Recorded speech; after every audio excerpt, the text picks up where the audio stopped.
నారా లోకేష్ అనే నేను శాసనము ద్వారా నిర్మితమైన భారత రాజ్యాంగం పట్ల నిజమైన విశ్వాసం విధేయత చూపుతానని, భారతదేశ సార్వభౌమ అధికారాన్ని సమగ్రతను కాపాడుతానని, ఆంధ్రప్రదేశ్ రాష్ట్ర మంత్రిగా నా కర్తవ్యాలను శ్రద్ధతో అంతర్గత శుద్ధితో నిర్వహిస్తానని, భయం కానీ పక్షపాతం కానీ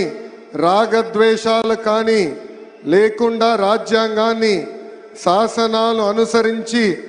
ప్రజలందరికీ న్యాయం చేకూరుస్తానని దైవ సాక్షిగా ప్రమాణం చేస్తున్నాను. నారా లోకేష్ అనే నేను ఆంధ్రప్రదేశ్ రాష్ట్ర మంత్రిగా నా పరిశీలనకు వచ్చిన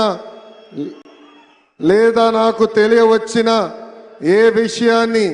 నా కర్తవ్యాలను సక్రమంగా నిర్వహించేందుకు అవసరమైన మేరకు తప్ప ప్రత్యక్షంగా కానీ పరోక్షంగా కానీ ఏ వ్యక్తికి లేదా వ్యక్తులకు తెలియజేయనని లేదా వెల్లడించనని దైవ సాక్షిగా ప్రమాణం చేస్తున్నాను.